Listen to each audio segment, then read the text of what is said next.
recording session for Wallace? Yes. Make sure that you don't actually record it. But that's today. What? That's today. Yeah, you guys are supposed to let him do their rehearsal. Don't fucking record it.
you guys gonna play 1, 2, 3, 4 like that? Yeah. Okay, you better test it out, right, to see what it sounds like. Or, Okay. Okay. yeah. So who's the sub? Kyle is subbing, right? Yeah, yeah, that's all. Oh, and you're a sub too. Yeah. Okay. We changed. What group are you in? I'm with the Big Fell Quartet. All right, that's next time, right? Yeah. Okay. Where are you from? I forget. Fredericton, Wisconsin. Oh, great, cool. Okay.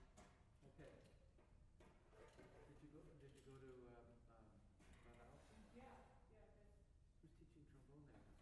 Right now it's Olivier Future. He's the horn player from the States. Okay. But before that it was Dale Saxon. Oh, cool. Well, I'm glad you had Dale for a while. Yeah. He's great. Okay.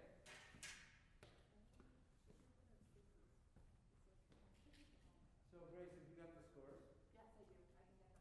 Okay. Oh man. So how's it in Princeton?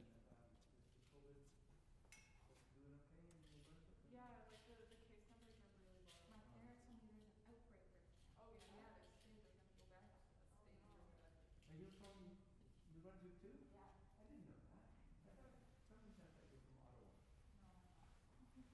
Did you guys know each other? Yeah. Cool. Nice. So you play together in groups and stuff? Yeah. Mostly youth orchestra. Excellent. So who are you subbing? Why are you having to sub? Who had the? I guess Ben Blauger has like a stomach flu or something. I'm not sure. Did he not email you?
If I speak with all of you at the same time after I'm done, it's all the same.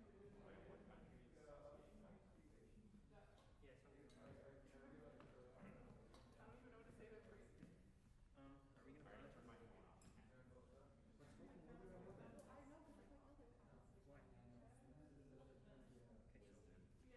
We move back. from audition. I'm gonna stand like here. You can move to that. Yeah, move back. Like I'm gonna stand like this. Because I have with my classes one of the little keys got yelled at. So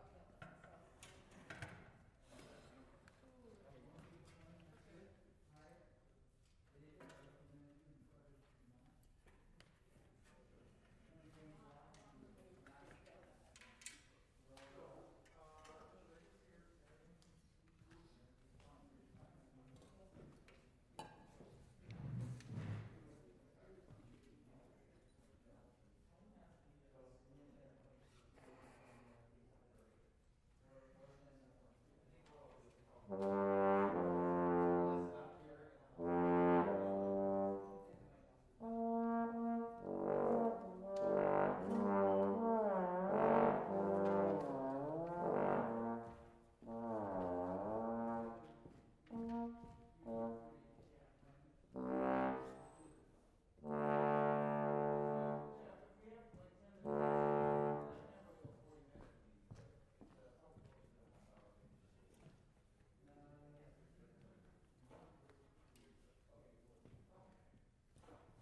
Okay. Well,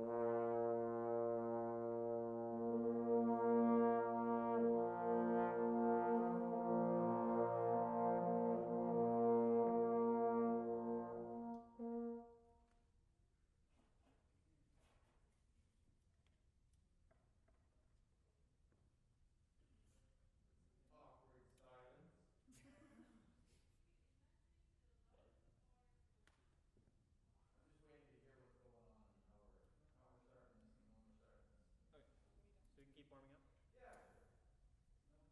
Is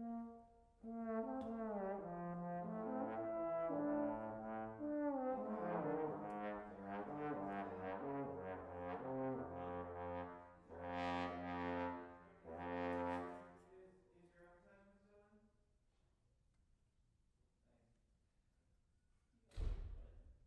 Thanks. I would hate to make you guys play the Fit the whole thing case. again just because of the quote now. I don't have any notes that use it Oh.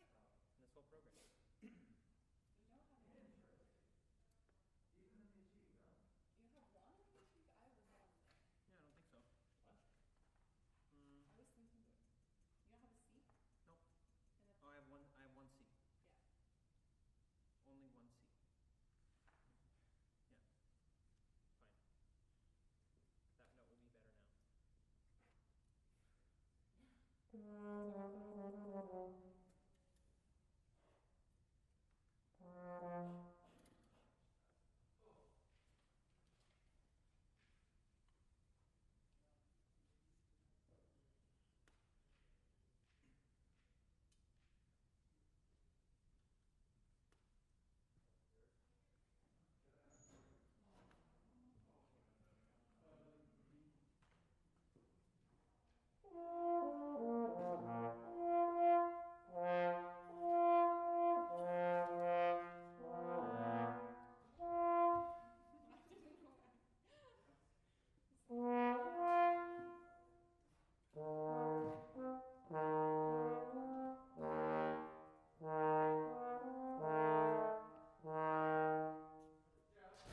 Jeff, Yeah. can you do me a favor? Just write down names for the rest of the groups too, so I.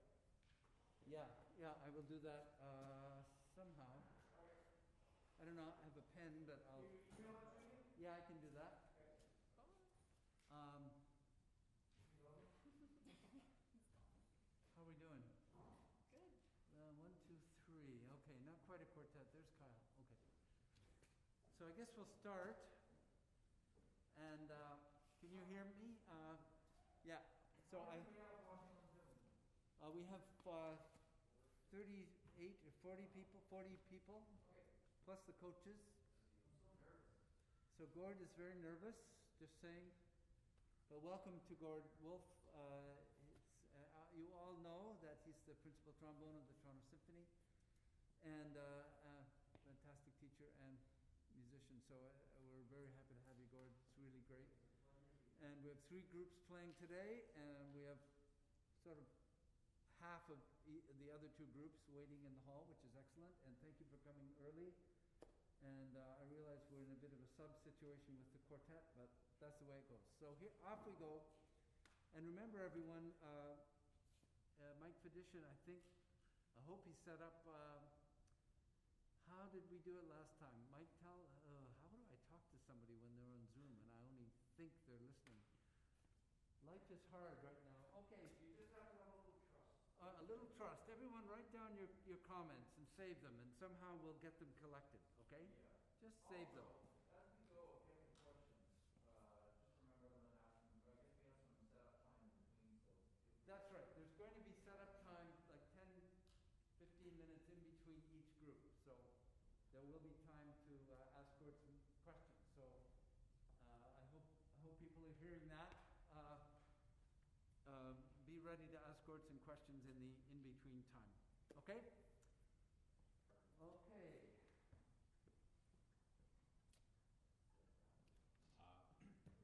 Hello. So yeah, we are the Slides Apart Trombone Quartet. Today we're going to be playing the first movement of Saskia Apon's first trombone quartet. Sorry, hold on. I'm sorry. Oh, okay. Gord, when you speak, you have to be really close to the microphone. You can move it. You can move like torches. You don't I'm this close. Is that not close enough? like a karaoke style. Got it. That is correct. Yes. Okay, sorry to interrupt you guys. Hi, Laura. Andrew. Hi, Andrew. Is this better? Oh, there's actually speakers going. Oh, I see. That's how it works. So I don't actually have to go up there. Even better. I can be lazy, put my feet up. Sorry, please, Thomas, continue. Yeah. So first trombone quartet by Saskia Apon, who's a Dutch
go.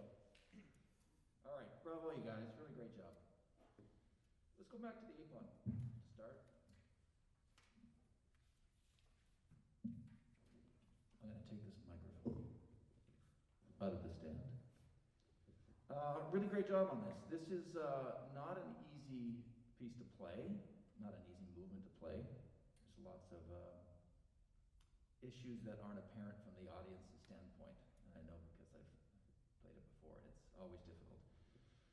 Right off the bat, can we just establish the accompaniment and how the accompaniment is going to work against the solo with these mutes?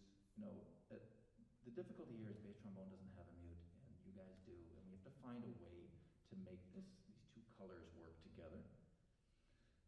Let's start off. I'm gonna go ahead and I can't do it from here. I'm gonna let Grace go ahead and lead from the beginning with no solo. And what I'm looking for from the two top voices is a little bit more insistence to the sound within pianissimo, so that right now what's happening is we hear the bass trombone come in, and then this faint muted sound in the distance, so we're not hearing the clarity and the rhythm that goes underneath that, okay? So within pianissimo, I want you guys to still think about how we need to hear those notes.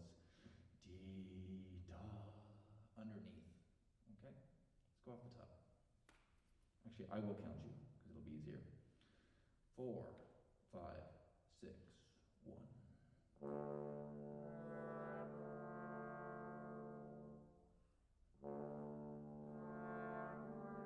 Good, that's it. And I think, too, you guys can go to the second note much, much more.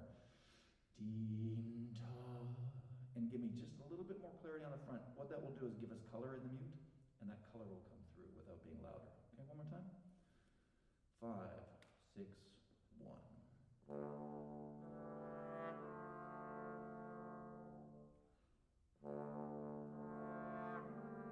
That's the idea. Good.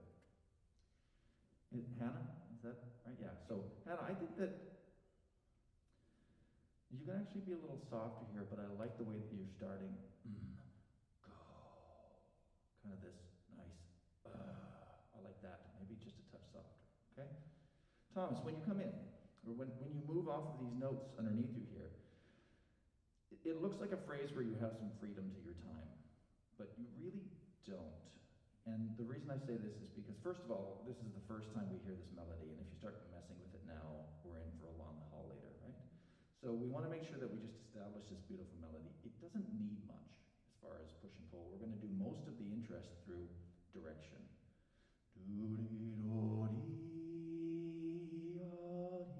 Let's think about the 8th note as being where we're going, and then we resolve to the 4th beat, okay? Now you're going to play off of the muted trombones on beat 3. Do-dee-do-dee, bum-bum-bee, do-dee-do-dee, bum-bum-bee. Okay, let's hear that from the top.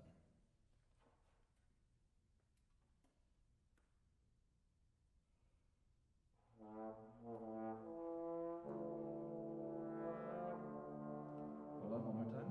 So you guys cannot be late. You have to commit to boom, beam. That's why I was talking about intensity.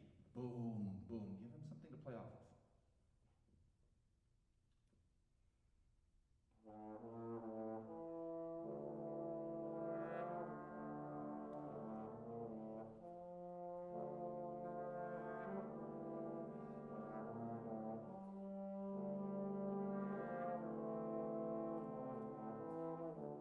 That's the idea. Good. Now, I don't know what you guys are hearing out in Zoom land, but just the way that mutes tend to speak, we hear them a little late unless you still go after the front more. So we hear this delay, even though I know you're not delaying. So I think still, ta, ta. Can I just hear the two of you? I'll count you in. 1 and 2. Good. Still more front. 1 and 2. That's it. Make sure you're together. That's the idea. Good. And this is something that's going to come up later too. Have we decided whether the stress with those grace notes in the melody, are we going to the grace note, or are we going to the note after the grace note? Is it dee-o-dum-tia, or is it dee-o-dum-tia? Have we decided? Tia. Okay, so this is tough in a quartet because when we vote, we can end up with 2-2. In a quintet, it's easier. Who likes going to the main note? Hands up. That's you, Thomas. Good. Who likes going to the grace note? All right, we have some indecision here. This is something that as we go, I'm just trying to decide where else we hear this that it'll be a little bit more clear. Thomas, just play that for us. You're going to start pick up to your second phrase there, so at the end of the second full bar. And you're going to play it the way you like it.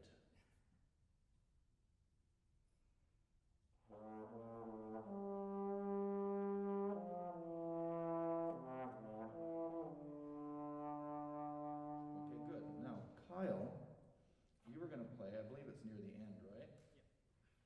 Yep. With the mute in, I want to hear bar. This is where, you guys do this when you're looking at real paper, you go to zoom in and you can't do it because it's not your phone. I can't read these bar numbers. You have the melody muted. You know where it is, top of that second page, starting in the pick up to the third bar.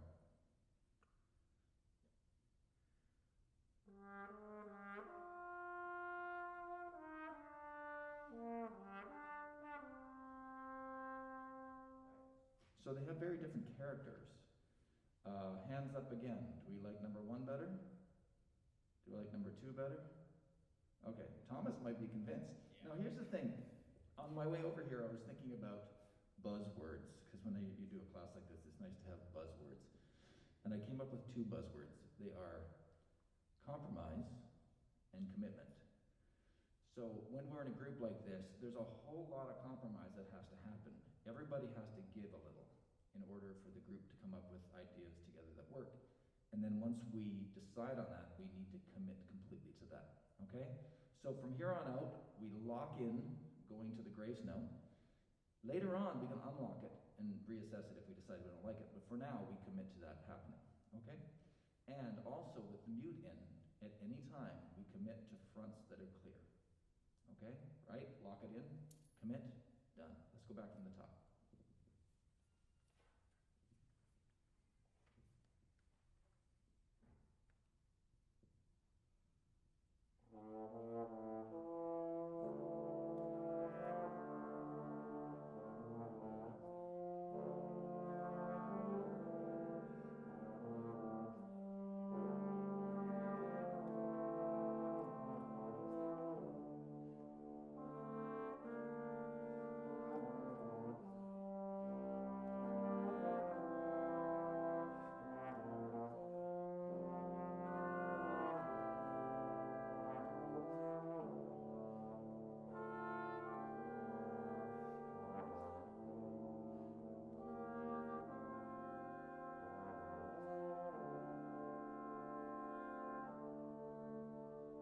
Right, good, nice, very nice, thank you. So, I don't know what you guys heard back behind me here, but right off the top, we're missing those muted sounds still, right? And then once they get to like the 3rd, 4th bars, we start to hear it because it's higher. So you have to maybe in the mid-register give us still a little bit more front so that it matches what happens later in the higher register, okay? Without taking too much, I don't want to take too much time here, but make sure that the 2 of you with those mutes in are really starting to get your intervals straightened out too, because I think we're starting to climb as we go up just a little bit. Also important because this melody keeps coming back over and over again, and we need to commit to how we're going to play it. What are we doing with these long notes? Right? Especially when we get to the end of the phrase. Da-do-ya-da-dee, ya-da-dee. Are we letting it taper? Are we sustaining? Are we crescendoing? What do we think? I've been trying to do like a subtle crescendo into the 8th notes and then tapering the last long note. Okay, great. So I don't know if it's air that you're struggling with through here and just running out. To me, it sounds like you're running out of air as you get to the end of these long notes. So just keep the energy going through there. It doesn't even have to be a crescendo. It has to be a feeling of still going forward before we finally let up, okay? Now, I actually don't mind this first solo rendition being a little bit more chill and letting it dissipate, if that's what we decide, and then we can turn it around and change it later on. But for now, let's do what you said. Keep it moving, okay? And I still feel, Thomas, that you're not really keying into their third beat and playing off of it as much as you could right off the top, and then that continues through. So right from the beginning, right from the first bar, feel like you're in communication with them and really feeling that the end of that third beat a little bit better, okay? Keep the energy up, and then, just so that I don't have to stop again, when we get to these running eighths, this is a kind of a static line, right? And I feel like you guys are doing a really great job of playing it together. You're doing a great job of shaping the 2-bar and 4-bar phrases. I do feel like we could have a little bit of motion through here without it seeming like you're trying to give it motion.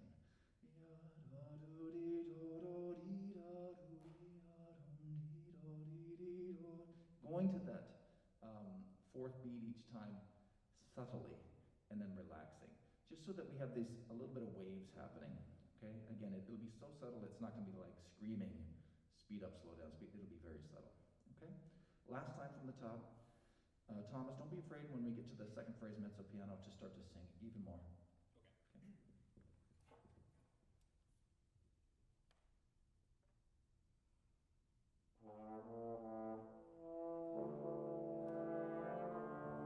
Right there, Thomas, you're late, right?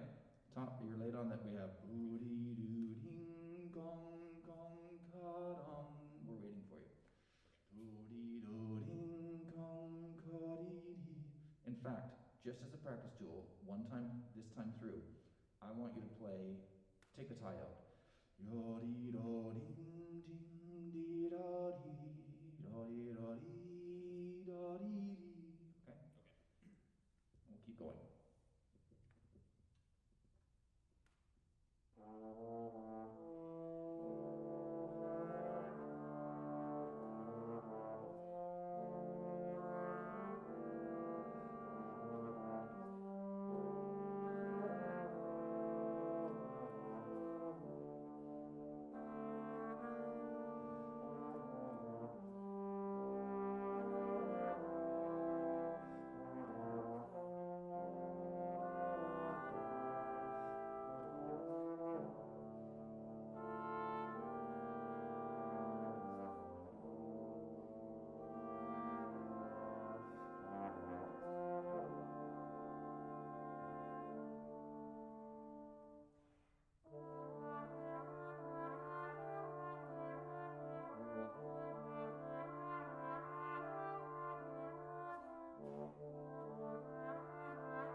Thank you. Good. All right. Much, much better. Thank you, Thomas.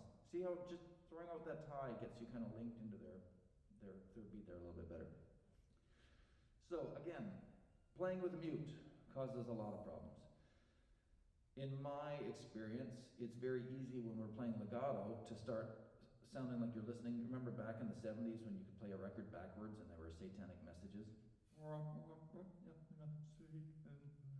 You know, that kind of thing happened. We get a little bit of that in the mute very easily. You're not doing that, but that's the acoustic effect out here. So you have to counter that by really feeling like there's a front and a decay a little bit more. And I do think that we can move a little bit more still. It's going to be up to the two of you to just kind of drive this. Can I hear just on a C, middle C, the two of you? In fact, Thomas, you're doing this later, so you're going to join us, even without, throw the mute in for now. Middle C, and we're just going to play on a C.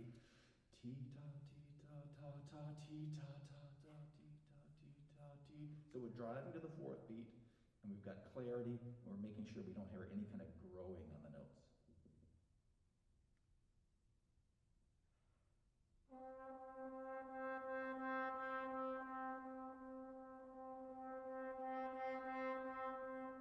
Good. Can we go even more front, so I want a little color at the front of every note, like a tiny xylophone, a little bit more xylophone.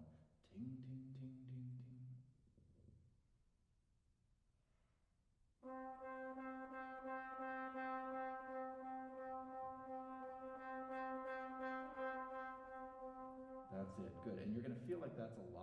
out there, but up here it sounds really nice. Can we try it once? Just the two of you, right here, at whatever bar number that is. I can't read it because I'm getting old. 4, 5, 6.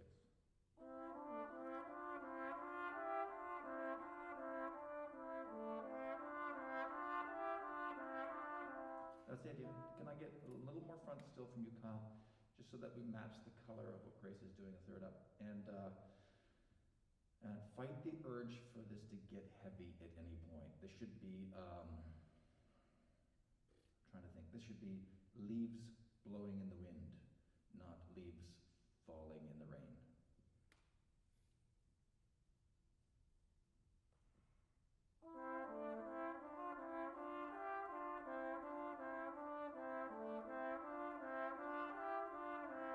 Yes, good, thank you. And I will say, anytime that we have this, whoever's playing the lower part needs to come down half a dynamic so we hear that top voice clearly. Okay, anytime it comes. Commit, lock it in, done. Here we go, right here. And Hannah, this is great. I could use a little bit more of that bass trombone juicy sound on those eights every time. Boom, boom, boom, boom, like a heartbeat that happens at the end of every bar there. Okay? Right here. 4, 5, 6.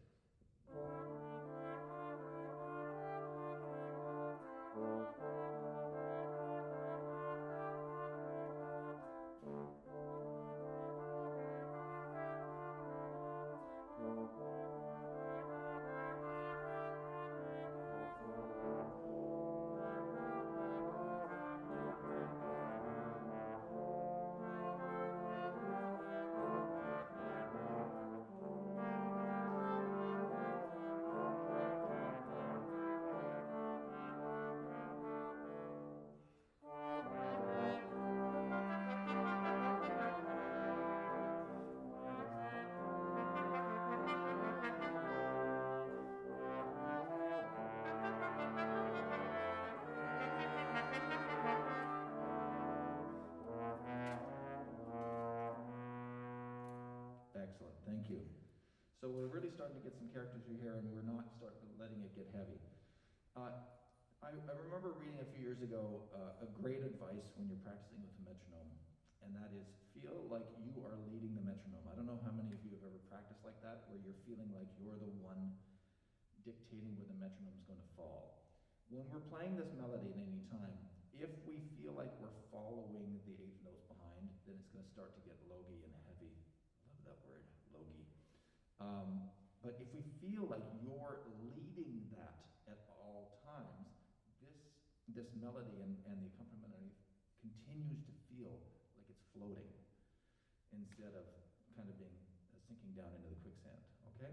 So at all times, feel like you are leading those eighth notes when you have the melody. When we get into the spot here where the first trombone takes over mezzo forte, it's dark in here too, so I can't see. You know where I am? First trombone, where do you take over the melody? Pick up to 19. Don't get old, it sucks. We have balance issues here, right? And the balance issues are, we're not quite at fortissimo yet, that's coming. So we don't want Grace to have to play too loud. So we need for Thomas to sit underneath that lead sound and make sure that you're supporting but not covering. And I would say if you can give us a little bit more of a brilliant sound, so not quite so hefty here, we're going to try to match the color of the first a little bit more. Bass trombone, really what I want from you is rhythm. Less sound and more do, do, do, do, do, do, do, do, do, like a bass drum almost more. Okay, so that way you won't be covering. And then, Kyle, from my image for this, if you ever listen to the San Francisco Mahler 2 recording, the trumpets went out into the lobby to do the offstage, and and it sounds like it's like raining crystals in the distance.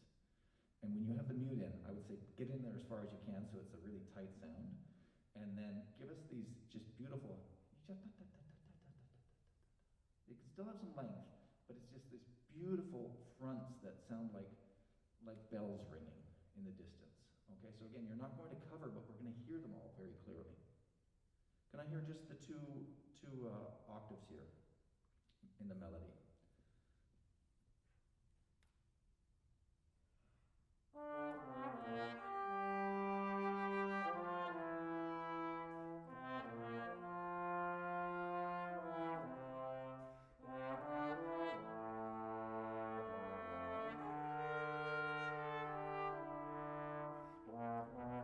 Yeah, good. Good for you guys.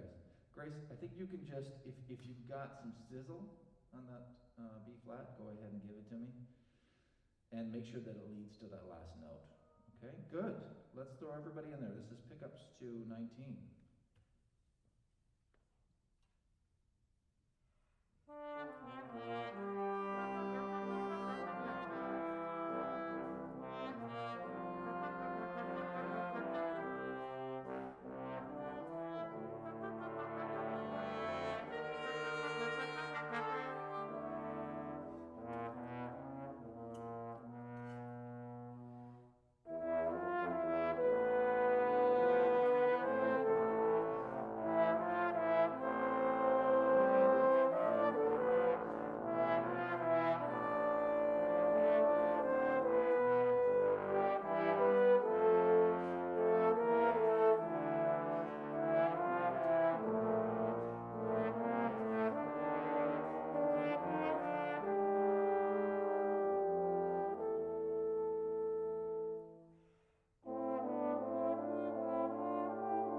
Excellent. Thank you. Guys, that sounds great.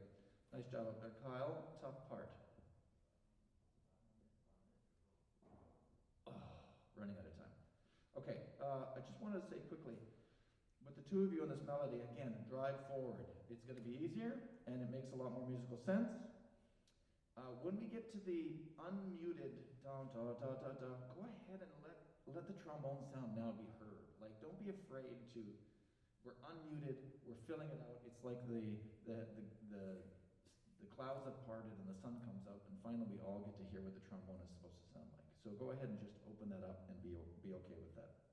And then when Grace comes in with that melody, we want to make sure that we're conscious of the fact that she needs to be heard on top of that. So we could actually maybe do a little bit of a diminuendo in the bar where she comes in. Okay? Should we talk about Haydn quickly? All right, let's do the Haydn. It sounds great, you guys. Beautiful. Kyle, in that spot, you could still do a lot more articulation. It's funny, the mute is weird, and the mute is weird at a distance, and we just have to, when you have a chance, get a recording device out at a distance to hear what's happening, because it's deceiving. Okay, achieved. So here's what I'd like to do. I want to go to a nice, strong spot, like the forte after G. So this is after G, 1, 2, 3, 4, 5, 6 bars to the end. And what I'm looking for here is for you to create as much energy with your articulations as you can. D, dum dum dum dum dum D, dum dum dum dum dum D, dum dum dum D. I want, there's this thing I kind of joke about when I go to perform. Musical theater people, before they go out on stage, they yell at each other, energy. Everybody have energy. And I want that from you. I want you to be like the Energizer Bunny here, really like laying it down. Okay? Let me hear that.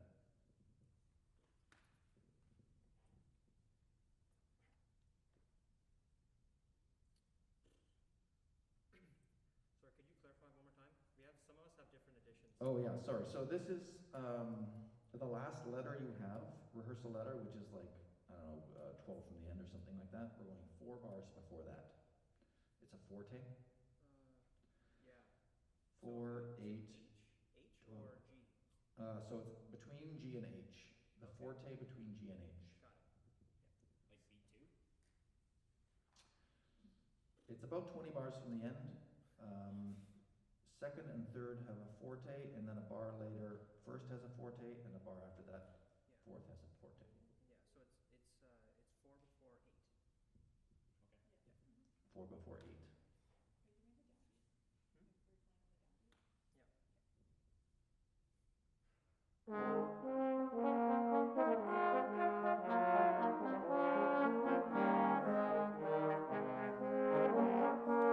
We're playing on the downbeat?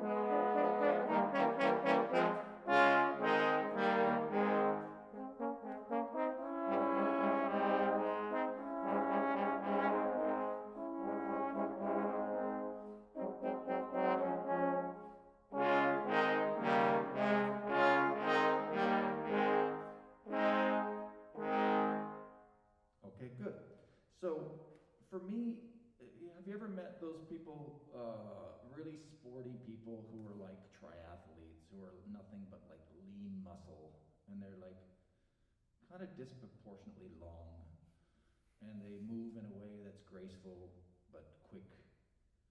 It's the opposite of me after Christmas, right? Right now I'm getting a little bit of me after Christmas, right?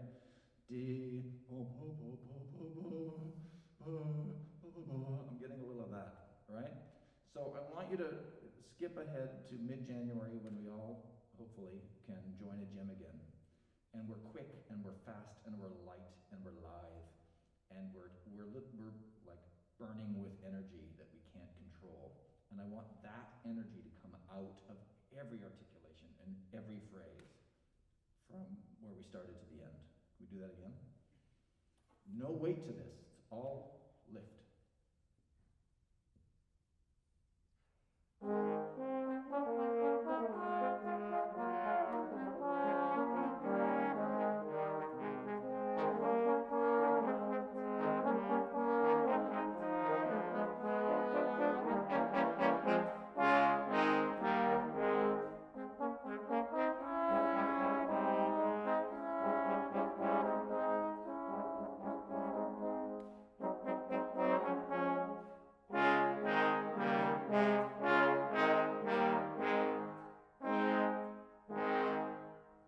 Already so much better, but not enough. Okay?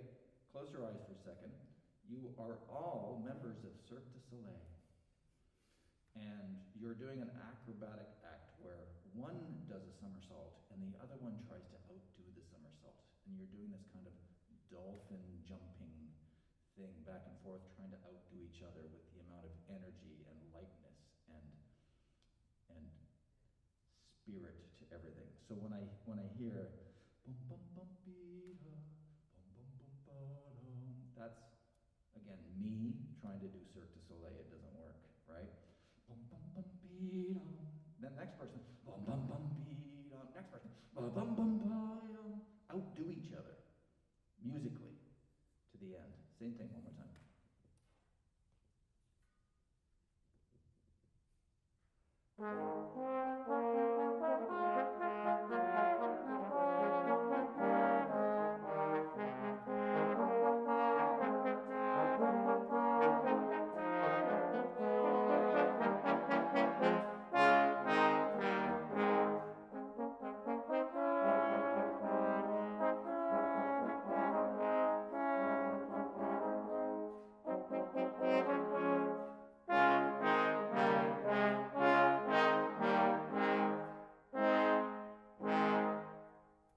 We started well, and we lost our energy. So this is where my two buzzwords, this is where commitment comes in. This is where if each of you says, I'm going to make every moment that I have count as much as I possibly can, then the show is spectacular. If one of you gets a little lazy, it causes a crash in the middle of the stage. Not unlike what we had with the Cirque du Symphony when a rotating guy on a rope took out the cello section. You guys know about that? It's really interesting. So we don't want that. We don't want one of you misjudging the landing and taking out the cello section. Okay? Let's go back to the top. We're going to do just for maybe 16 bars or so, and I want each of you to commit to making your phrase spectacular with direction of the phrase, with clarity of articulation, with as much music-making excitement as as you can. Even as we get softer, I want you to create more energy, okay?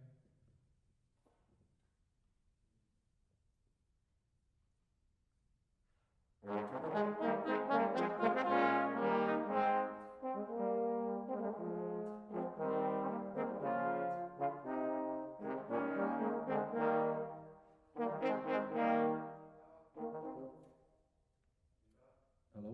We got mezzo forte, and we're like, mezzo forte means boring. Dum ticka dum dum dum dum dum ticka dum ding ding dee do do do do. My name is Eeyore. Move, I guess. Right? Now, ding dong dee dum dee dum. Right? Bum bum bum. Yum bum bum bum. Yum bum bum bum. I need you guys to.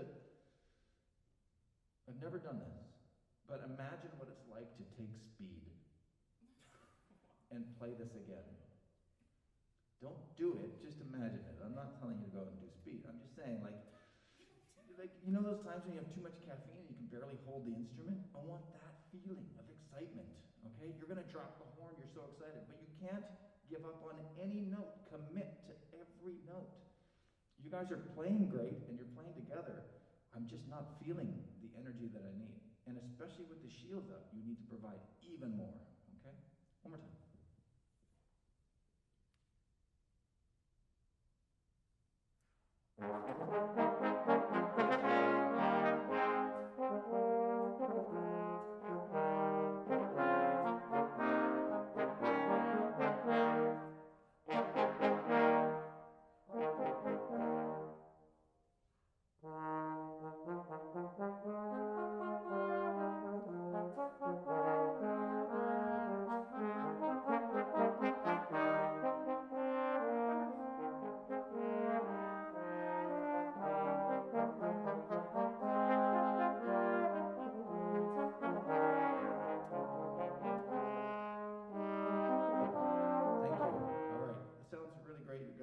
So much.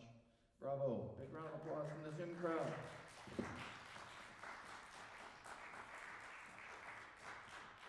Okay, that's great. Now, what we all have to do now is leave the hall for 15 minutes, okay? And then we'll come back. Gord will be able to answer some questions. He's going to have his mic with him. So, Cecilia, if Gord's out in the hallway, will we still be on Zoom? Pardon me? If Gord walks out into the out there, sound, will we still be able to be heard? Yeah, should be okay. Okay. Do you want it to like off the like We Q&A? want to have some questions now, but everybody's going to be out of the hall. Right. If it's if it's easier, you can stay in here if it's only you two, I think. Okay, or I can just go to the back quickly, explain something, or we just no in the room. Oh, let's do it safer. All right. Okay, everybody else out. Thank you very much, guys.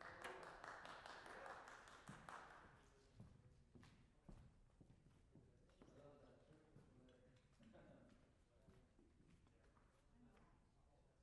Your mom's a music teacher. The first time for every analogy. Oh no. Okay, so hi everybody. George is going to be available for questions, so send them to me in the chat. We have 15 minutes and we have. Chris, you're coming home. Tired me out. George, okay? So send any questions you Guys, might I'm have going back. for Gord. Like, what about the cello section and the super selection? Anyway, send some questions in, and I'll deal with them here. You have the email, I sent it to you. Oh, okay.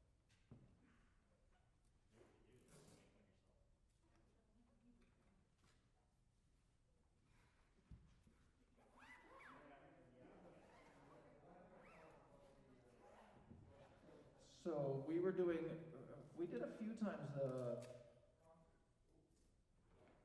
Is that just okay?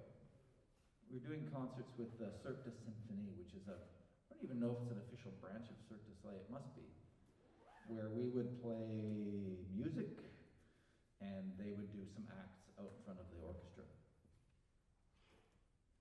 And most of them seemed pretty safe. There were a couple that were questionable, because there wasn't that much room at the front of the stage. But one of the big ones was, they set up what are those called? The cloth things that they hang from and do all their twisty things. And there's a technical term for it. I'll just call it twisty cloth, we'll call it.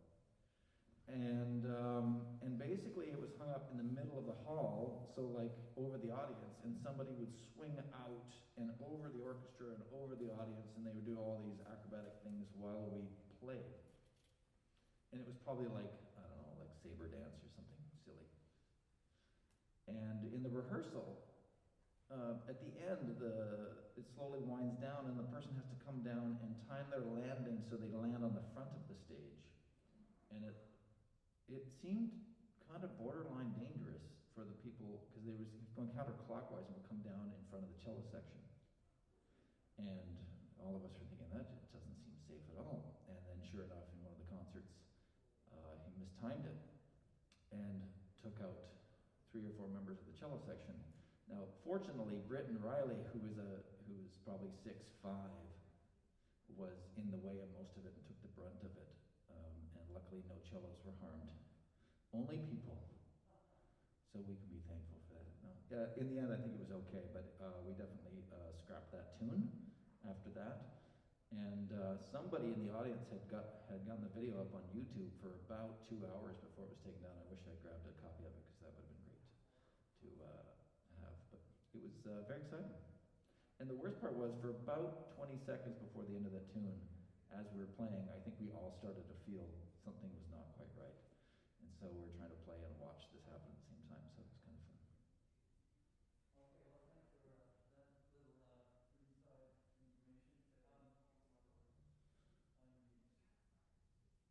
Oh, geez, I don't have one. Okay, am I muted? You hear me now? Okay. So a couple of things, Gord. First of all, somebody would like to know how you deal with pain, and I guess you mean physical pain, Patrick? Just during or after playing, like if you're actually finding yourself in pain. Do you want to clarify that? I mean, we talk about emotion. I could just talk about that for a bit.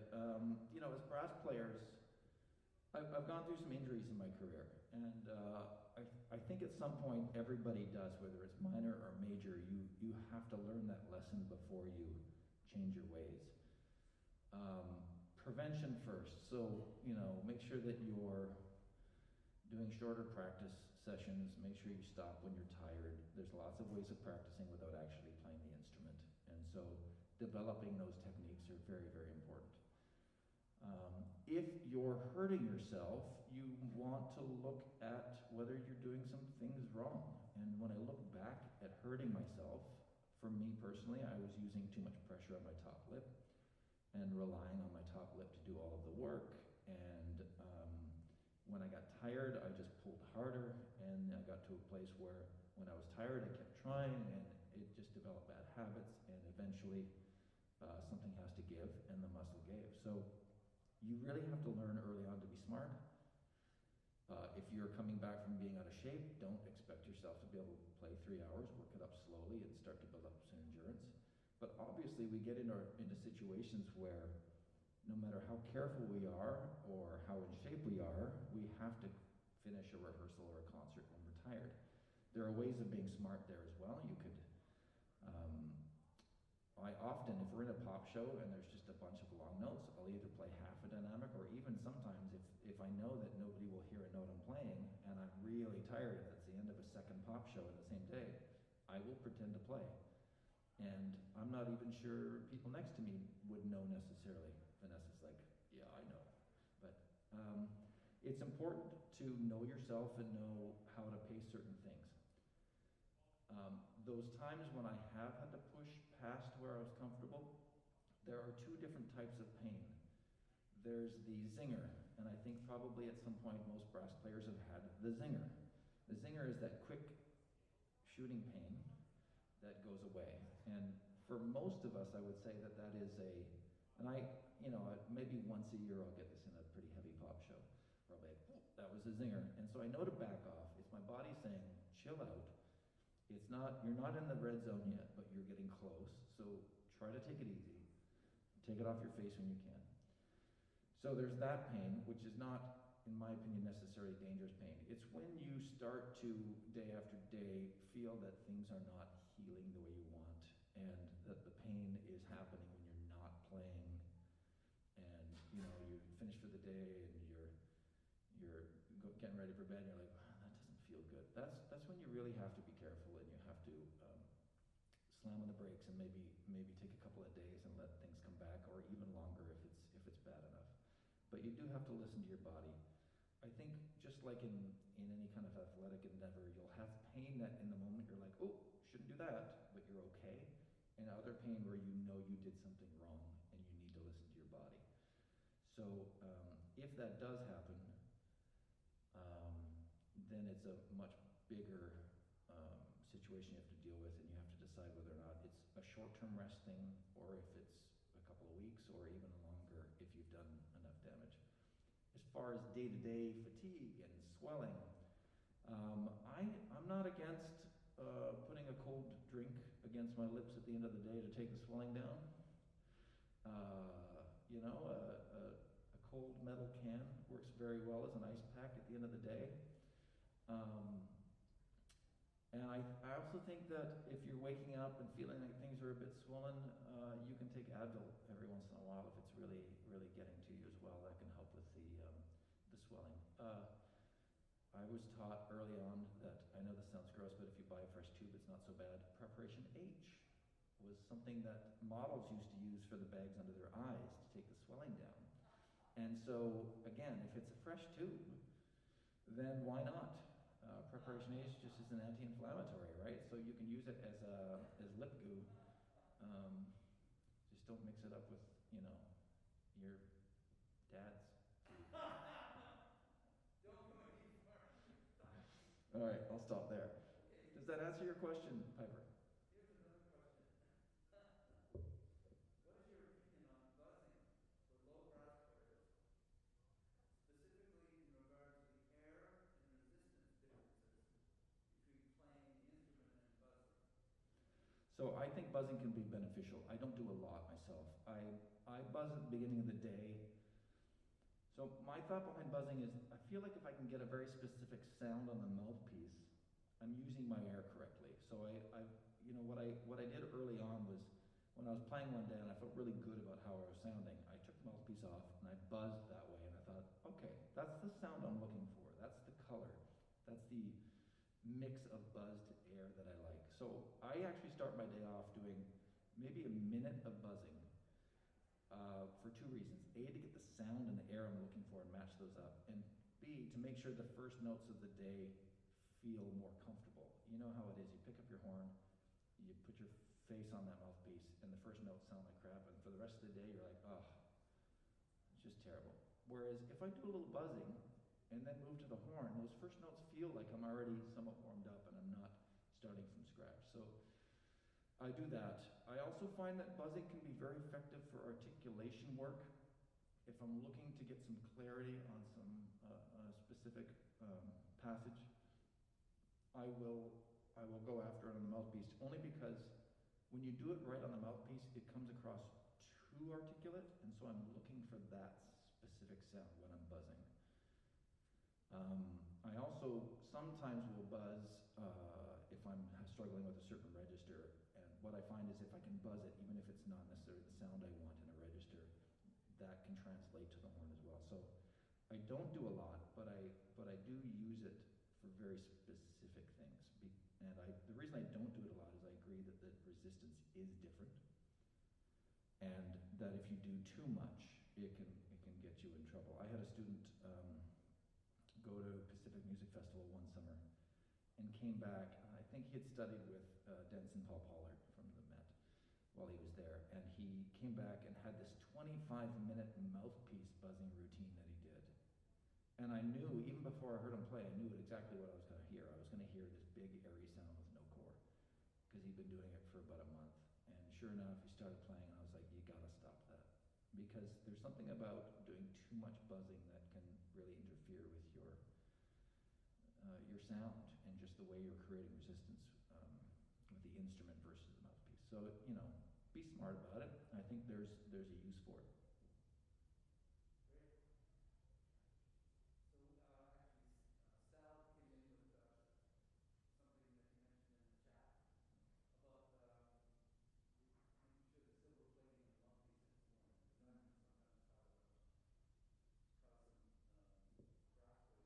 Yes, and definitely if you're dealing with skin irritation issues, that's the first thing you should look at. If you're starting to get a rash or zits where you normally wouldn't have ingrown hair or something like that, definitely check your plating. There are places in town that plate for like 25, 35 bucks, just get it done. I will say that if you can get someone reputable to do it, someone who has done mouthpieces before, it's important because every plating place kind of uses a different thickness and attention to detail. And even a change in the thickness of that plating can affect a mouthpiece more than... I've had mouthpieces that I loved, and after I had them replated, I didn't use them anymore. So it can really change things. You know, mouthpieces are so fickle anyway. So just make sure you find someone reputable to do it. But if you are struggling, you can try gold. You can try stainless steel mouthpieces out there now. There's Lexan, the plastic rimmed mouthpieces. You can play. I played on a plastic rim mouthpiece for 7 years of my career, and it worked fine. Yes, Ron Parch does not do plating though. Yeah. No, so yeah, Ron can actually help you out with that. I think he probably would buff it down for you so that it's not adding thickness to the plating. For those of you who don't know Ron Parch, he's right on the subway system, just a couple blocks from Coxwell Station. He has a website. It's, I believe, parchbrassman.com, something like that. And he's by appointment only.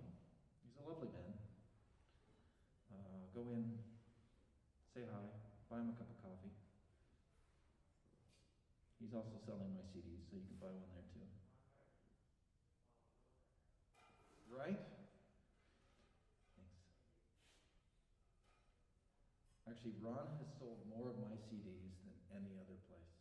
It's been fantastic. He's of course it's for store credit, so that helps. Okay, so the next group is moving in. Go ahead up on stage, and we'll just have to move one chair and stand. That's how we'll do it now. Now, I have this score on my iPad, and I'm going to use it so that I can zoom in.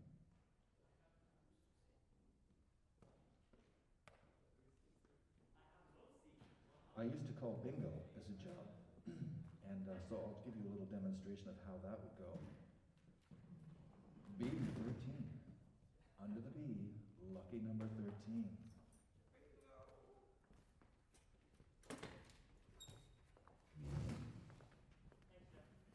Under the I, 27. I, 27.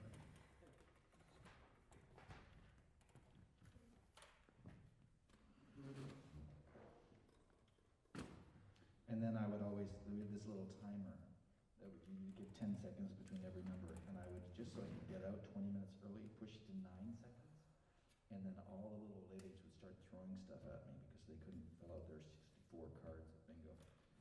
All right, here we go. Bring up score. Uh-oh. I don't have Wi-Fi.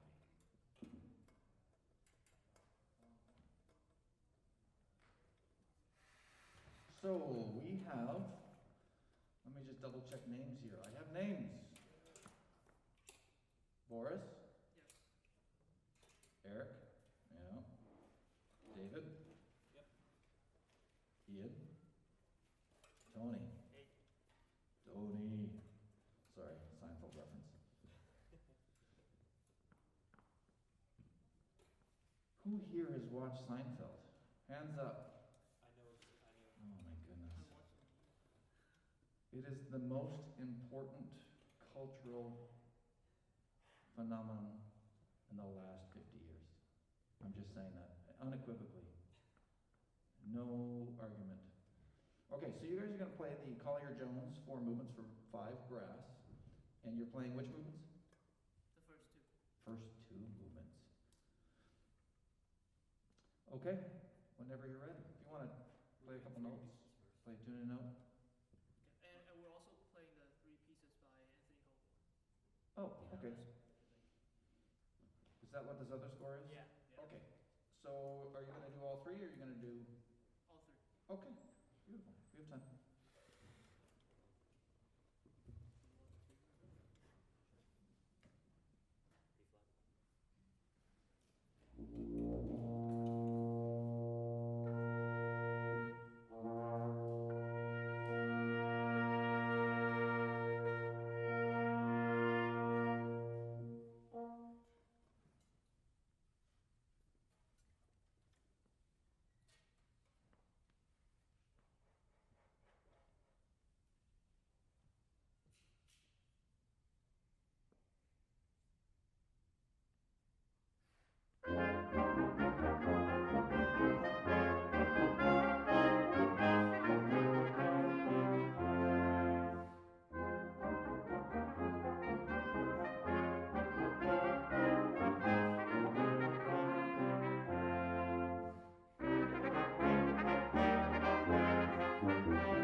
Hello,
hello, hello.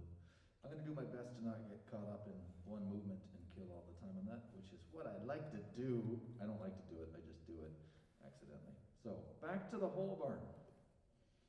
Back to the future. Great, guys. Really nice. Good to hear you play. So, 3 pieces. What are these pieces? Dances? They're dances. Okay. So let's look at the first 6 bars. Tell me what you see rhythmically.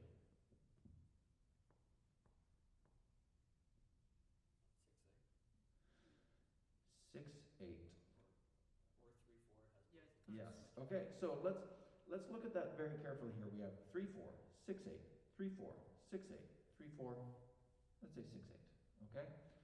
So how do we bring that out with all of those notes going on? It's tricky, right? What I want you guys to do, and we're going to do it slowly once so you can get a feel for this. I want you to just play whatever note you have on beat 1, beat 2, beat 3, and then the second bar, big beat 1, big beat 2. Does that make sense? So you're going to play something like this. Dum, dum, ding, dum, dum, da, da, ding, dum, dum, da, da, ding, dum, dum, da. So whatever notes you have, I want to hear that rhythm. Play just notes on it. Does that make sense? Hands up if that makes sense. If it doesn't make sense, hands up. Okay. So for instance, in the trombone, you're going to hear A, G, or A flat, G, F, A, G, A flat, G, F, C, C, A flat, F, G, F. Make sense? So we're going to do this other tempo ones. I'll count you in. Here we go. 1 bar. 1, 2, 3.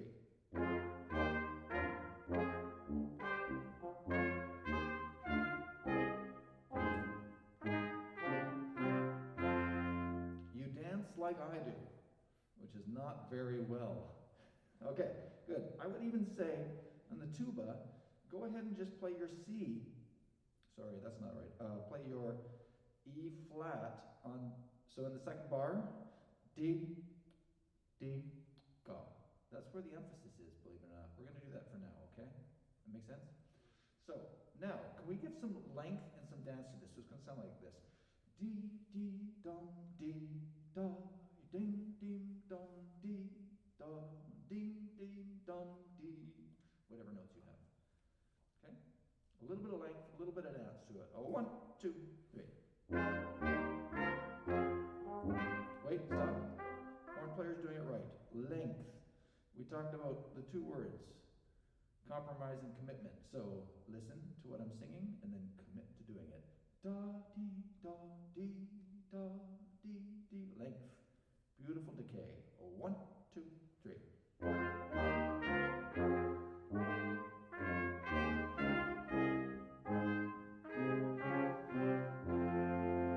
Now, if you were to dance like that, would you look graceful? No. I'm still hearing notes stop. You're dancing like I'm freeze framing between every beat, right? Da dee da dee da dee dee dum dee da. Let the notes ring. Let the phrase come out. We're looking for feel here above all. Here we go. 1, 2, 3.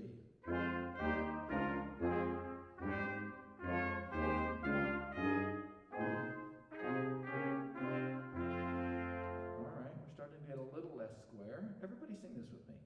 1, 2, 3. Dee dee dum dee dum dee dum dum dee dum yum bim pum bee. I feel like we're all back in grade 8 PE learning to dance, and we're all worried that the girls are looking at us funny, right? Relax, chill, sing it with me again. 1, 2, 3. Dee da dum dee da da da dee dum dum ya da da da da da dee dee dum dee. Play it. Dances are all about feel. Here we go. 1, 2, 3.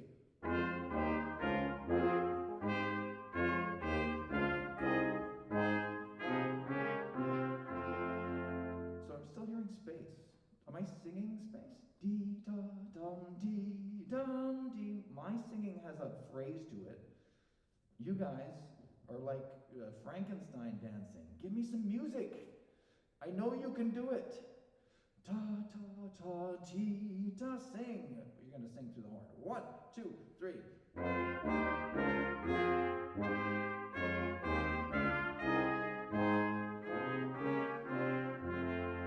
Much better. Now, can we do it together with the good sound and in tune?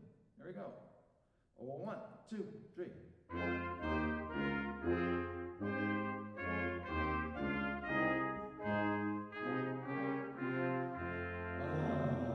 How much better is that? Now, commit, lock it in, right? This is what we're going to do. We're going to play with this style, with this attention to detail. Now, as we add the other notes in, all of those little notes are much less important. Yum dum ya da dee da dee da yum dum bum bee da dee dum da da da da dee. Throw away all of the other notes. I want you to overdo that once more. So the notes we just played are the important notes, and the other ones are 10% of what you think they should be. Okay? And I want to take one of the ones that are complicated so you can hear kind of what I'm looking at. Horn. Dum dum ya do dee dum da dum ga ding da gum ga ding da gum ga ding. Right? We're kicking off the end of two there. Dum ja da da da dee gum ga dum da da da da ding dum da dum dee da da da da dum dum dee. Okay? Everybody, throw away the unimportant notes. Here we go. 1, 2, 3.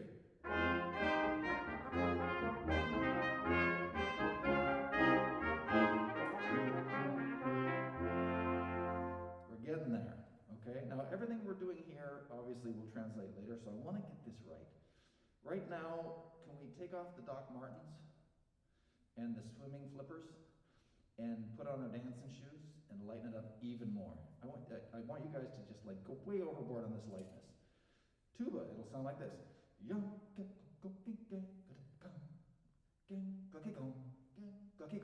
Right? It's kind of a weird throwaway there.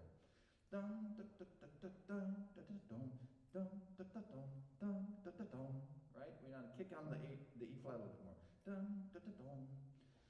One more time. Lightness, lightness, lightness. 1, 2, 3.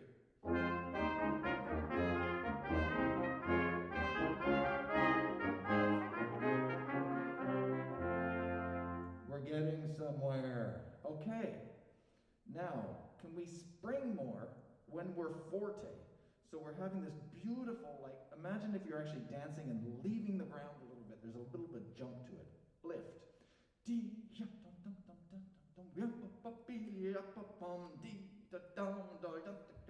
Like you actually want to dance.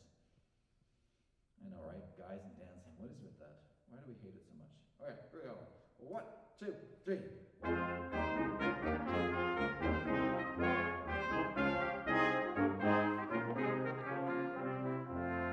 Good. Now, when we get soft and we do it again, I want you to stage whisper this.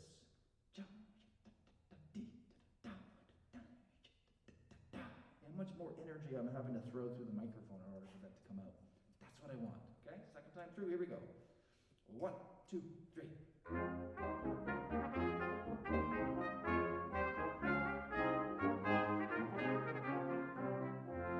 So good. So good. Now the next section. This is interesting because in bar 3 of the next phrase, we have 6/8, 6/8, 6/8, 6/8, 3/4. But first trumpet looks like 6/8. I want you to fight that urge and give us a syncopated 3/4. Da da dee da da instead of da da dee da da. It's different, right? Good. Can we go back to the exercise we did? Only the first note of each grouping, so it's going to be da dee dee da. Go ahead and play the tied note there. Dee da dee dum. Dee da dum dee da. Okay? Oh, we get tricky there. 6/8, 6/8, 3/4, 3/4. 6/8, 6/8, 3/4, 3/4. All right? So it changes. Dee da dee da dee da dee da da dee da da da dum dee dum dum dee. Okay? Just bring out those notes. Leave the little ones behind. Here we go. Ready, and.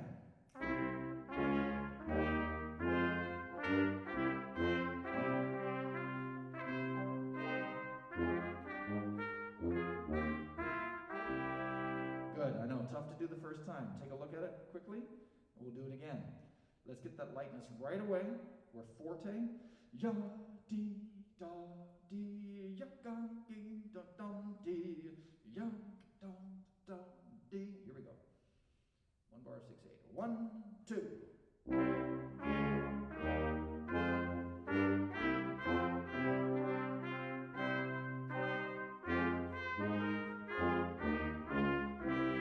That's it. And there's some tricky stuff in there to make that a little bit more difficult. But if you guys do this as a group and play the entire dance down, all the dances like this, so that the skeleton of the dance is there, you realize that all the other notes are ornamentation. Okay? And if you start pounding out the ornamentation, it just sounds like you're all playing your own things, more or less in the same time, right? So we're not getting that unified dance. So let's try this. Let's play as written. Here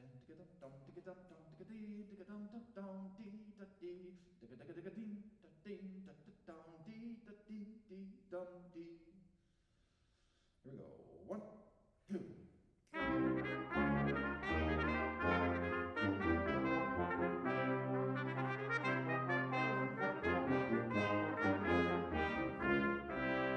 Good. Now do it together with great articulations and a great sound. Here we go. Ready, go.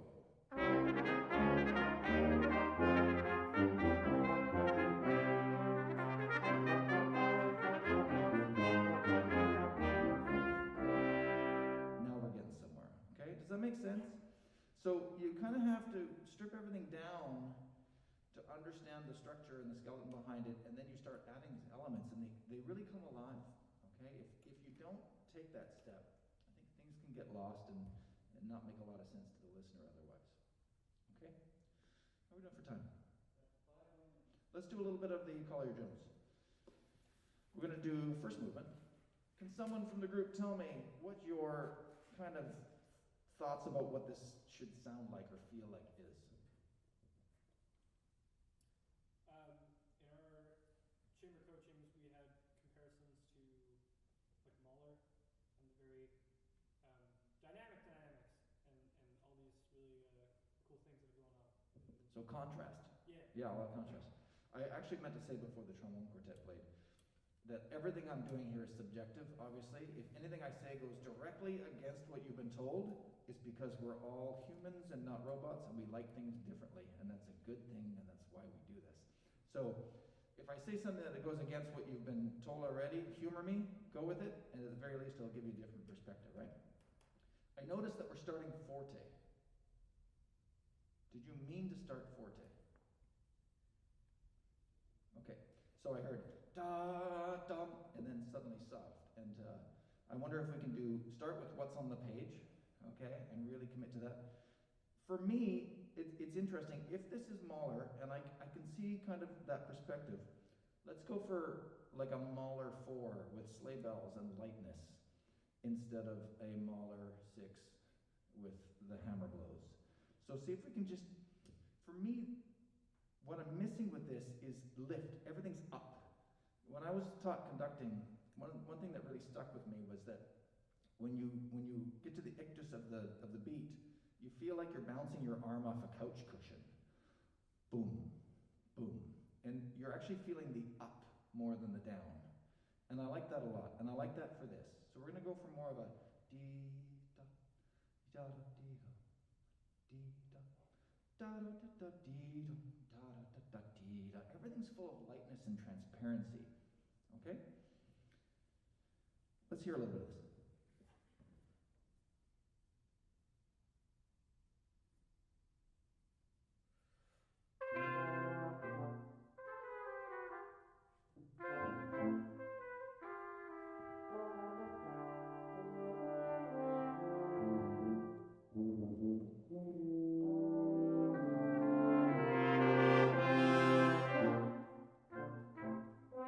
Good. Thank you. Thank you. Good. Everybody look very carefully at the first 5 bars, because you're going to play it from memory. You've got 10 seconds to memorize it. Okay? Now watch each other, not the music. Here we go.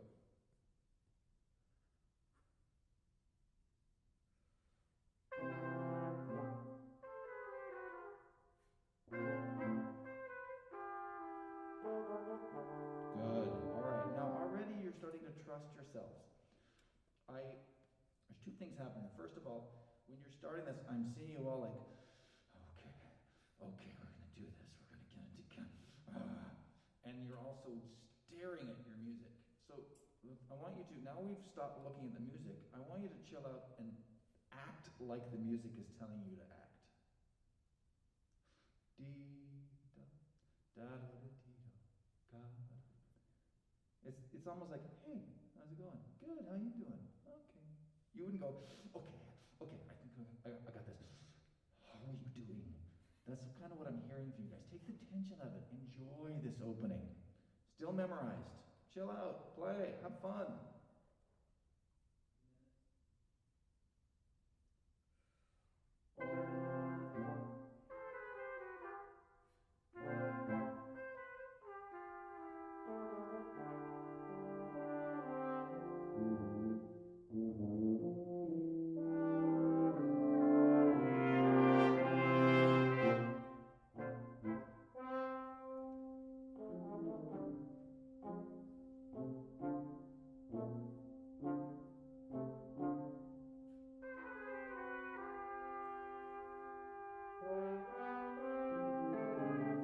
Good.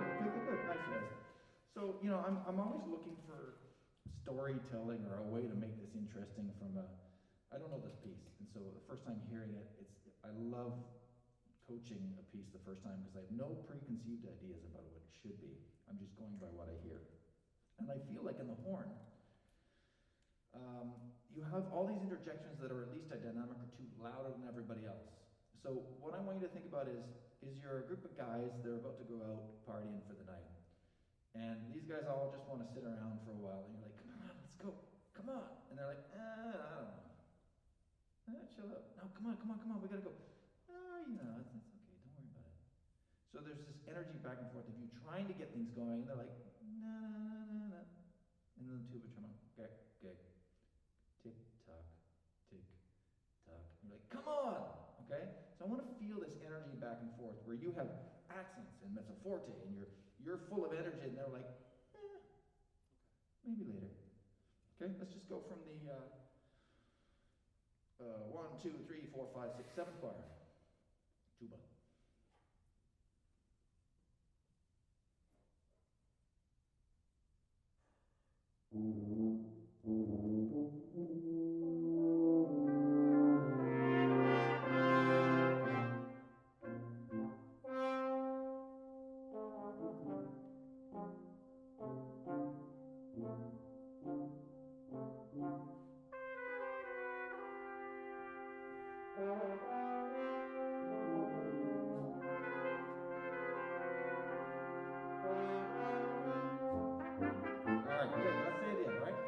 Whole setup is leading us to the march. This whole introduction is just kind of setting the groundwork. You guys are getting ready, making your plans for the night, and then we take off.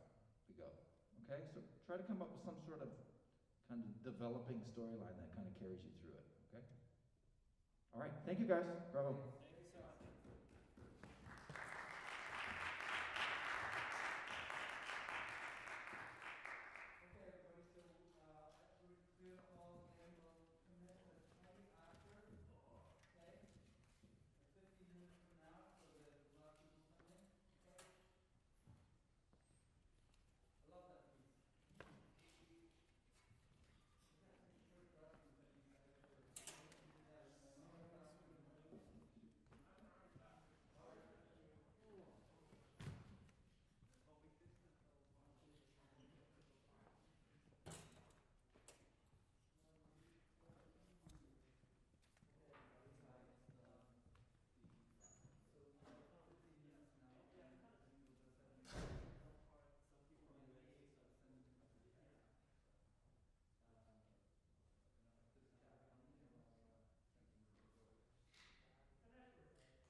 raspberry to, okay.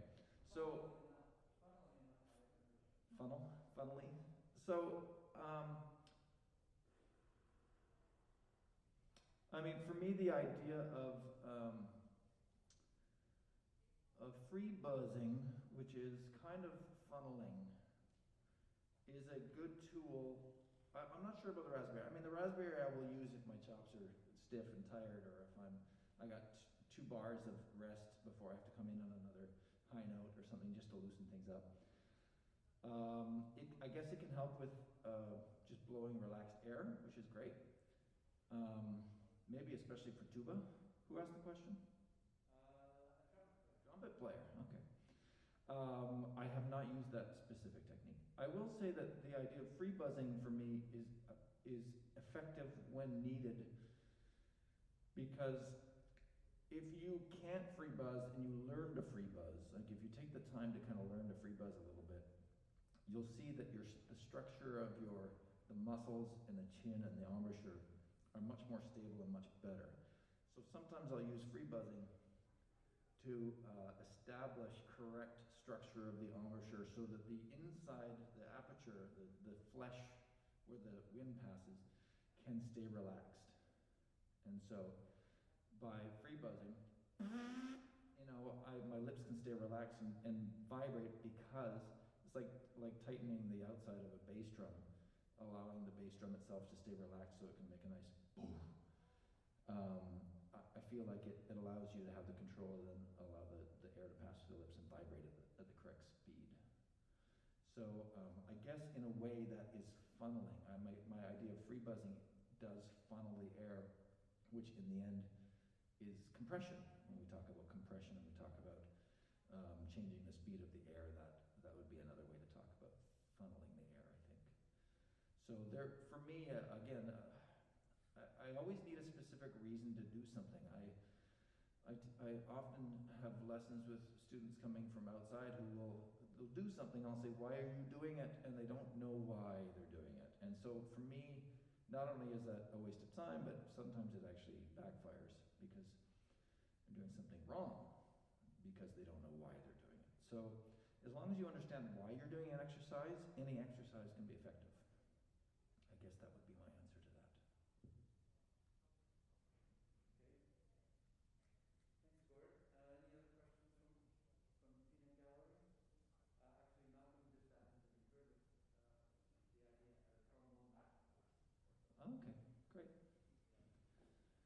Again, I think that if you're at a masterclass or listening to one online or listening to somebody, maybe even it's pre-recorded on YouTube, pay attention to why they're getting somebody to do it. Like what specifically was the purpose behind that exercise? Is it something that you specifically need to address? And if it is, try it and see if it helps. And if you find it helps, then fantastic, keep doing it until you don't need it anymore. If you don't find it helps, then try something different. I'm a big fan of, I'll try anything. And I literally have tried everything. I actually had a dental implant made to lower the roof of my mouth once, because I was convinced that because I had a high roof of my mouth, it was affecting things in my playing. I was wrong. It didn't change a thing. And it cost me $350. But I thought if it had worked, I thought I was going to make a fortune selling dental implants to people. But I'll try anything, and if it works, I'll keep going. If it doesn't, I throw it out and take my lumps.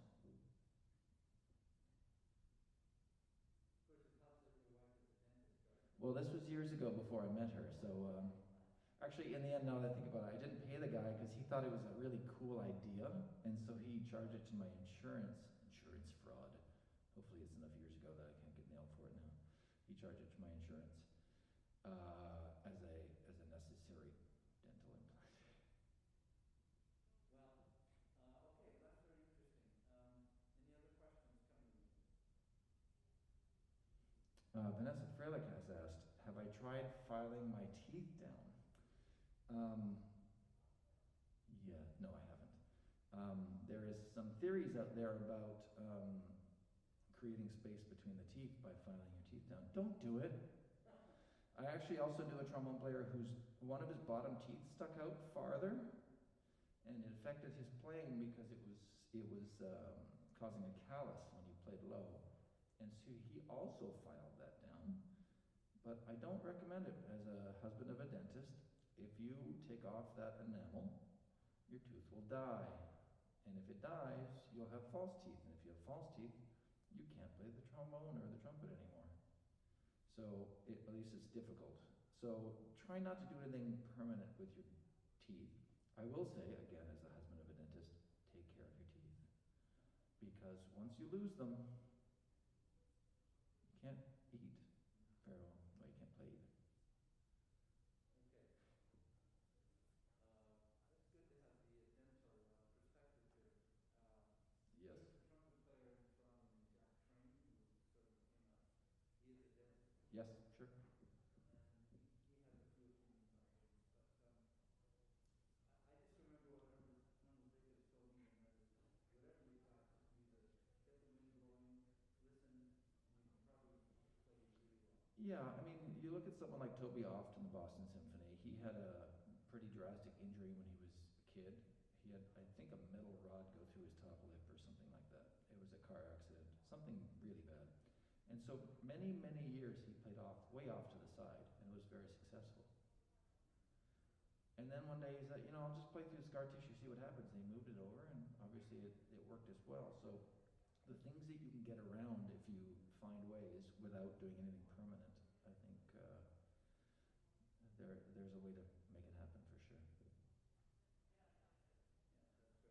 that's great. There's a trumpet player that I know named Ali, what's his name in Calgary? Anyway, he's a great jazz trumpet player. Who got hit with a baseball bat in his lower lip, killed all the nerves. So he just pushes his lower lip way over and uses his upper lip and then one part of his lower lip. Strangest thing. He's a fantastic player. There you 85 go. years old, still plays great. Al Muirhead, that's his name, Alan Muirhead. For those of you looking for, I haven't tried this, but I think I will if I ever, like if you want to play squash or doubles badminton, or you're doing something where mouth guard maybe won't even do the trick if you get hit by a racket. I knew somebody who had gone to Walmart and bought a snorkel, and he cut the tube off.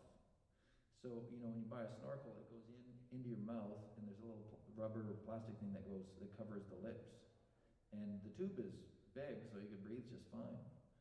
And it was a kind of a good tool to be able to play some sports that normally you would be a little bit concerned about. I will say again, for the sixth time, as the husband of a dentist, wear a mouth guard. Even if you're playing shinny hockey, if you're rollerblading, if you're doing anything, wear a mouth guard, because I would even say if you're cycling on a regular basis, it's not a big pain in the butt to put it in there. But if you go down, you won't lose teeth. You're not going to snap your front teeth off. You're not going to end up with a concussion. It protects you in so many ways, and it's such a small, especially now that we're wearing masks. What's a mouth guard, right? Okay, next group we come in. I believe we're going to hear the Morley Calvert.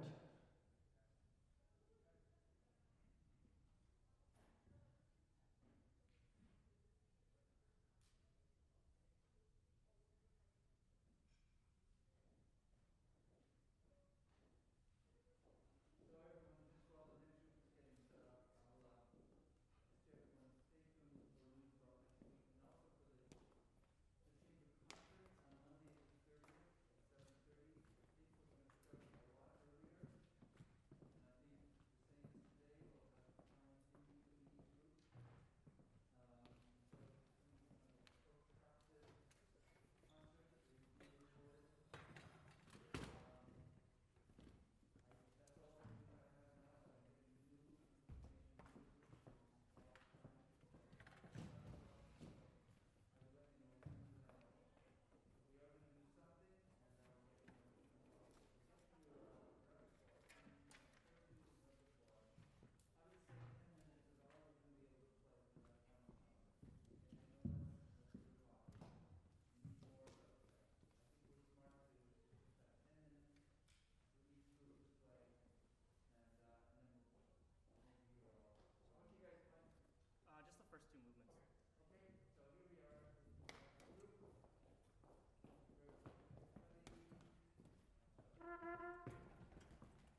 So we're going to hear the first movement of the suite from the Monterey Hills. Yes, this is by Morley Calvert. He's actually a composer from Ontario, and he wrote this suite of 4 different French folk songs. So yeah, hope you guys enjoy.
That was fantastic. Good, you guys. Really beautiful musical playing there. Let's start with the second movement.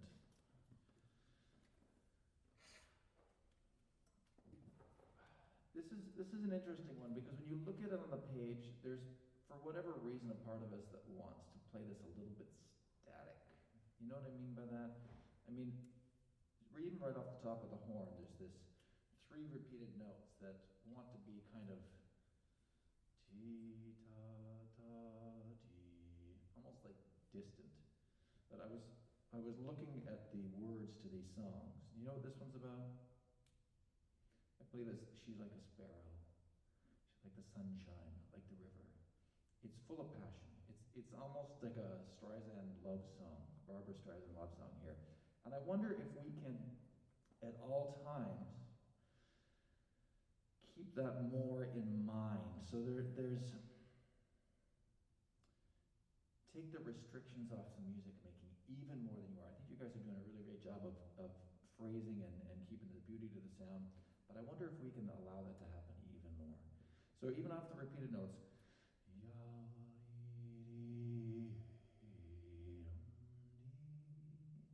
just the simplest, most beautiful phrase you've ever played, without any complications, but also a beautiful flow through the line. Can you just hear that?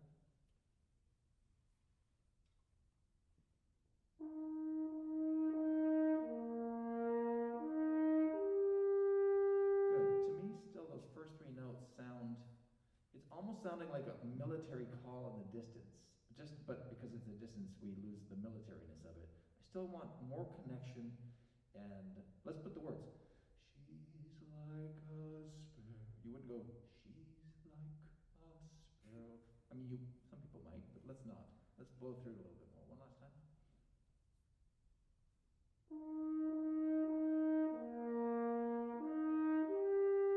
Yeah, and immediately as a listener, I go, oh, that's nice, right?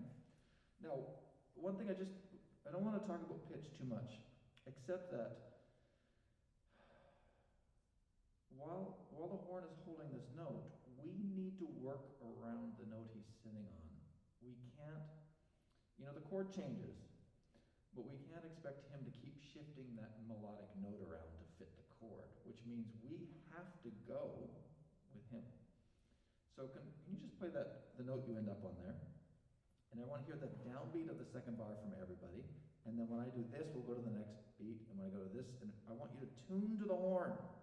Okay?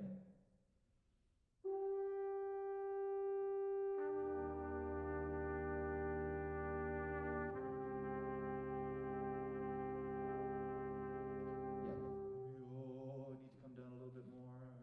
Okay? I don't want to kill you on this. In fact, we can do it without you. Now that we know where his note is, let's tune that first chord.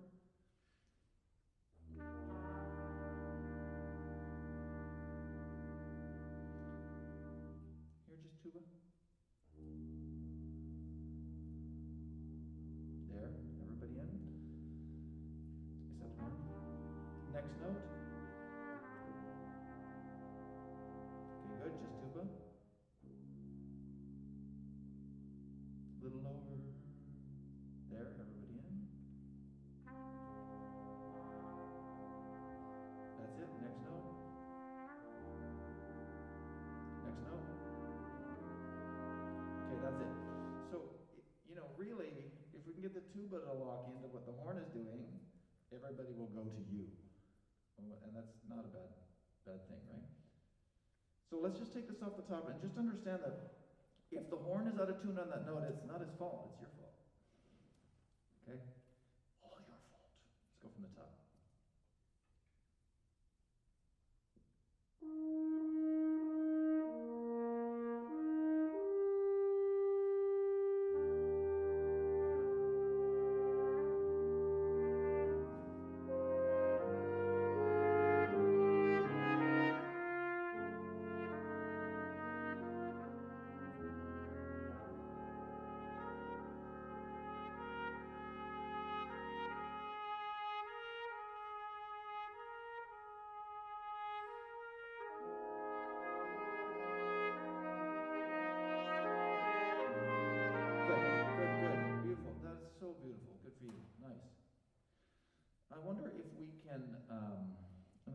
bar and first trumpet, maybe don't diminuendo too soon. Leave yourself a little room, okay? And then there's a time and a place for a real true pianissimo to sound on the edge of falling off, but it's few and far between. So in the second trumpet, I would love it if you think of this piano as a piano color, but the decibel is still healthy. Okay, so it's more of a caress, a velvet caress, but in a comfortable dynamic than it is, oh my goodness, I don't know if I can hold this note, right? So just still be free to play. And just subjectively, from my perspective, if you start slowing down too soon, you leave yourself having to slow down a lot, and we're only in the fifth bar. Okay? So can I just hear bar 3? Keep, especially when we get into kind of the mid-register of the trumpet, keep the sound a little bit more supported and don't feel like it's a decibel piano. It's a color piano here. Okay?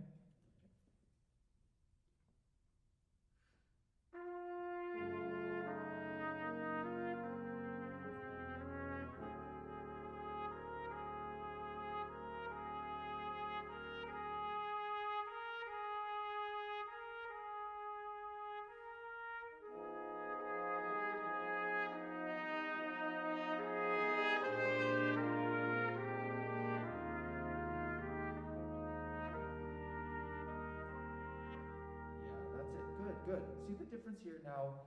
As a listener, I'm not worried for you. I'm enjoying the music making. And that's night and day, right? From this side of the stage. Okay? Good. When we get into 1, 2, 3, 4, 5, 6, bar 6. We want to stay rich and full until after the diminuendo starts. I think you're getting to the third big beat and coming down too soon.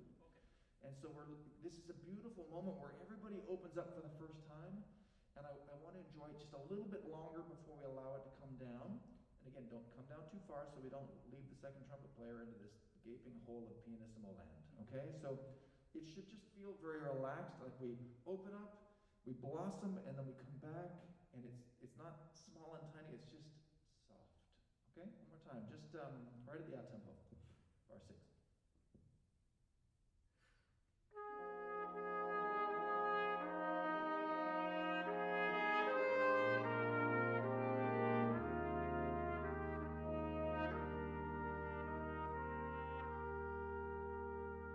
Good. I'm going to do one more time, only because trombone, I feel like you're the engine that opens up the sound, but you're going to do it through rhythm. Okay? And right now you're just pulling back a little bit instead of driving it forward.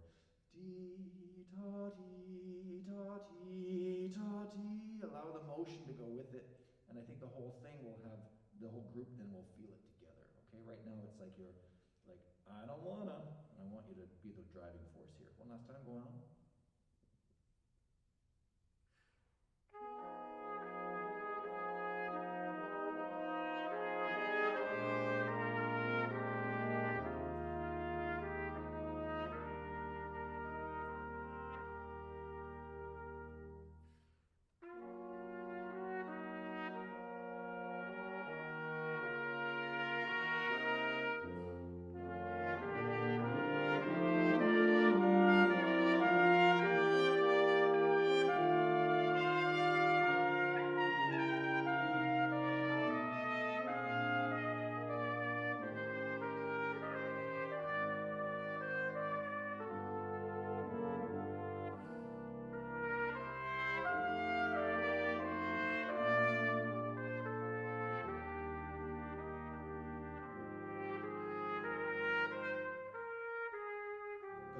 Good.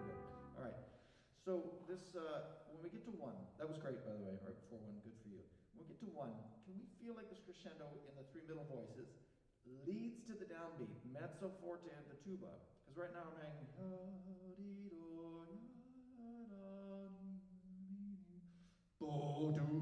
right? It's like, you guys can set that up so that we're expecting it. Sometimes the surprise is nice, maybe not here. Lead to that downbeat, tuba comes in, and then we have a freedom here, right? Don't be too confined by the restrictions. Take the shackles off and go. So we have,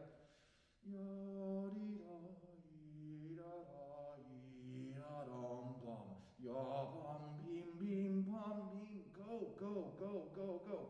And don't stop until he tells you to, which is the rallentando. And then let that happen gradually, okay? So this is a moment of freedom. Let it go. And I want you guys maybe to even overdo it this time. See how far you can take it, okay? Right at tempo 1.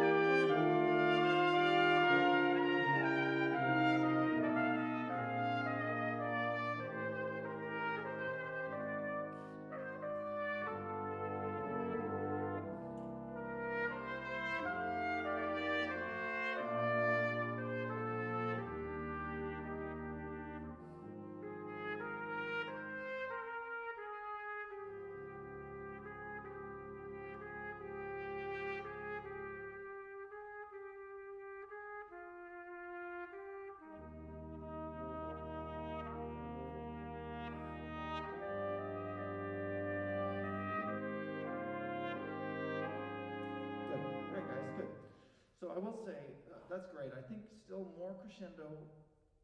Elan, just make sure that if you're going to use F and 6 that you're getting down far enough there on that F. And then I feel like because we're missing the tuba here on that crescendo, we still need much more from you so that when he comes in it doesn't seem strange. So more even still. And then these duples, they're driven by the trombone, second trumpet, tuba. They need to be on the front of the beat because they're actually dragging us back a little bit as well. Okay, keep those on the front. Now, I don't know if you guys have talked about this, and I don't even know which I like, but the rallentando and diminuendo, does that happen suddenly over 2 beats, or is it over the next 6, 8 bars? Have we messed around with that? No, I think mostly we've been playing it as just those 2 beats, but we Yeah, suddenly we're back slow again, but I wonder if ya-doo-da, ya-doo-da, ya-doo-da, ya-dee-doo-dee-dee, ya-da, ya-dee-da, yum-da-dee-da-deem, ya-da, ya-dee-da, ya. Like if the whole thing, we reach this beautiful climax and then slowly it unwinds. I don't know. Maybe you'll like it, maybe you won't. That's where you have to, as a group, take a little vote here. Try it both ways, see what you think. I think it might be more interesting because otherwise everything's slow. Just a thought. When we get to J, no, is that J? Yeah. J. Can I hear second trumpet, first trumpet? And I want the two of you to pretend you're in a karaoke booth singing a duet.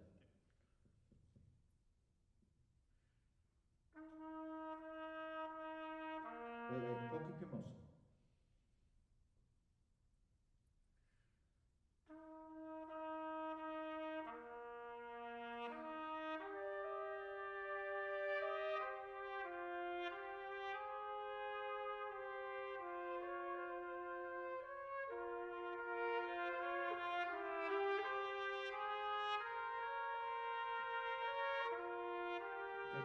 Good. That's beautiful, beautiful.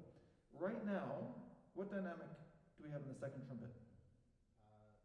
Mezzo forte, but and in the first trumpet? Pianissimo. So the melody in the second trumpet, you are, I don't know, give me a male singer. Frank Sinatra. You are Frank Sinatra. And first trumpet is Celine Dion. But we've got Celine turned down. She doesn't like it, but we're going to keep her turned down. So you have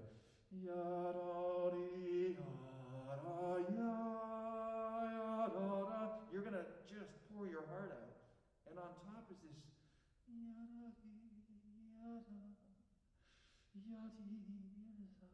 right? But we need that balance difference here for the effect to be created correctly. One more time. Don't be afraid to let this move too in the melody, in the second trumpet. Move.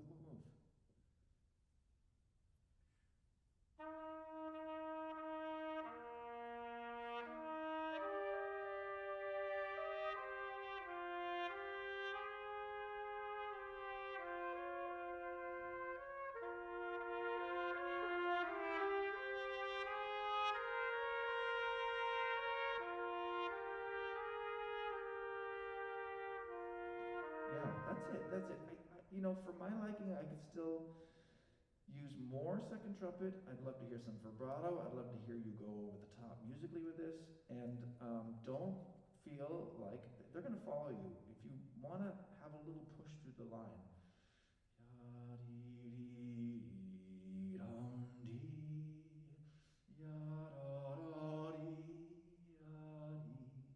let the whole thing be a little freer here. Especially because now in the second bar you have slurs, which we haven't had before, right? All right, one more time.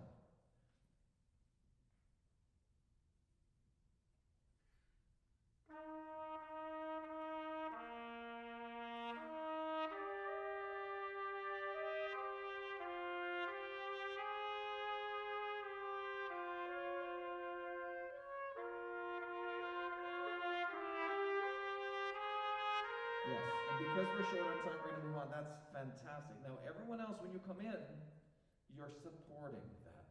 You're going with them, you're following the line, you're supporting, you're staying under the second trumpet. You might even have to play a little bit more as we bring them in. Right here, everybody, Jay.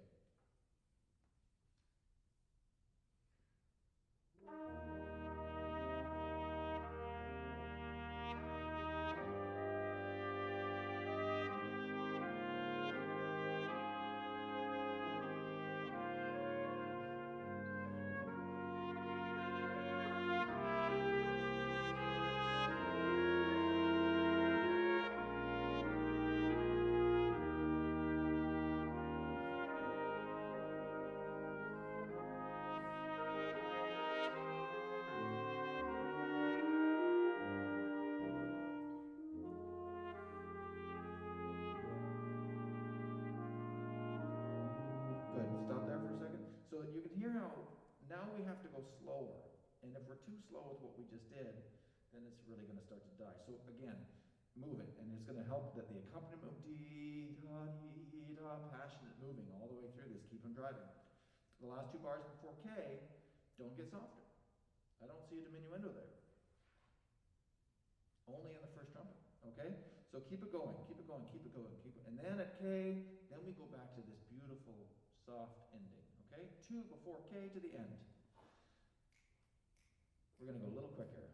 4, what are we in here? 7, 8, 9.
Yeah, good for you guys. And that last chord, I think if we allow the tuba and maybe the trombone to be a little healthier, then you guys aren't going to have to feel like you're going to like on the bottom there, right? I don't have much to say about the first movement. What I want to say is I think you guys are doing a great job of communicating. You're always making music. No, it doesn't matter what the line is. I'm hearing direction and phrasing and excitement, and you're watching each other and following each other, and there's a real commitment to supporting when you need to, and it's really great to hear. Bravo. Thanks a lot, guys. Thank you, Gord. Yeah, my pleasure.